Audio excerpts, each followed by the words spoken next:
চাঁদপুরের ফরিদগঞ্জ উপজেলার পাইকপাড়া দক্ষিণ ইউনিয়নের ৬ নং ওয়ার্ডের গুরুত্বপূর্ণ সড়ক এটি। স্থানীয় খানবাড়ি থেকে পালের বাড়ি মসজিদ পর্যন্ত এই সড়কটি না থাকার কারণে দীর্ঘদিন ধরে এলাকাবাসী চরম দুর্ভোগ পোহাচ্ছে। বিশেষ করে রামদাসেরবাগ আলিম মাদ্রাসা সহ আশপাশের শিক্ষা প্রতিষ্ঠানগুলিতে যাতায়াতকারী শিক্ষার্থীদেরকে এই সড়কটি ব্যবহার অনুপযোগী থাকায় প্রায় ৪-৫ কিলোমিটার ঘুরে শিক্ষা প্রতিষ্ঠানগুলোতে যেতে হতো। অবশেষে ফরিদগঞ্জের বিশিষ্ট ব্যবসায়ী এবং রাজনীতিবিদ এ.এম. টুটুল পাটোয়ারির উদ্যোগে এই সড়কটি নির্মাণ কাজ শুরু হয়েছে। এই রামদাসেরবাগ পালের বাড়ির যে জামে মসজিদের রাস্তাটা, এই রাস্তাটা দীর্ঘদিন যাবৎ অবহেলিত এবং মানুষ যাতায়াত করতে পারতেছে না, বাট মুসল্লি সহ।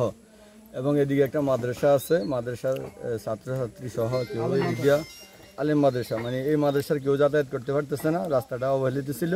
তো আমরা দীর্ঘদিন ঘুরে আমরা সরকারি কিছু অনুদান পাই বা আমাদের ব্যক্তিগত কিছু তহবিল থেকে আমরা এই রাস্তাটার উন্নয়ন করি এবং করার চেষ্টা করি এবং কাজ চলমান আছে, আমরা করতেছি। পরিশেষে কাজ শেষ হওয়া পর্যন্ত যত কিছু লাগে আমরা দেখবো ইনশাল্লাহ।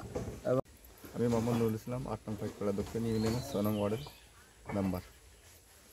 আসলে এই রামদাসেরবাগের এই ফালেবাড়ির মসজিদ এই কেন্দ্র করে আর কি এই রাস্তাটা আর কি দীর্ঘদিন অবহেলিত রাস্তা।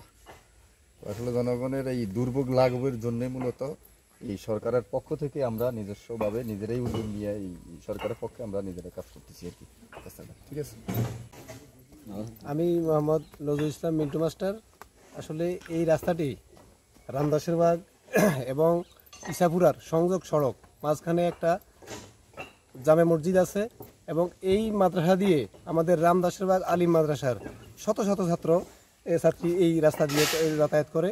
এই রাস্তাটা খুবই জনগুরুত্বপূর্ণ রাস্তা, খুবই অবহেলিত ছিল এবং আমাদের এলাকার জনগণের চেষ্টায় এবং বর্তমান সরকারের প্রচেষ্টায় এই কাজটা হওয়ার কারণে এই এলাকার জনগণের এবং ছাত্রছাত্রীরা উপকৃত হবে বলে আমি মনে করি।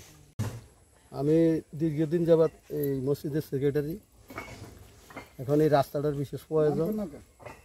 আমি সবার কাছে আবেদন করার পরে এখন সরকারিভাবে হইতেছে, আমি খুব আনন্দিত। রাস্তাটা হওয়া থেকে আপনাদের কোনো লাভ হবে? অবশ্যই লাভ হবে, আমাদের লাভ হবে, এলাকার লোকের লাভ হবে। তো মাদ্রাসা যে ছাত্রছাত্রী এখান থেকে যায়, বর্ষাকালে যাইতে পারে না, বাড়ির উপর দিয়ে ঘুরে ঘুরে যাইতে হয়, সেই জন্য মসজিদে মুসল্লি আসতে পারে না বর্ষাকালে বিশেষ করে।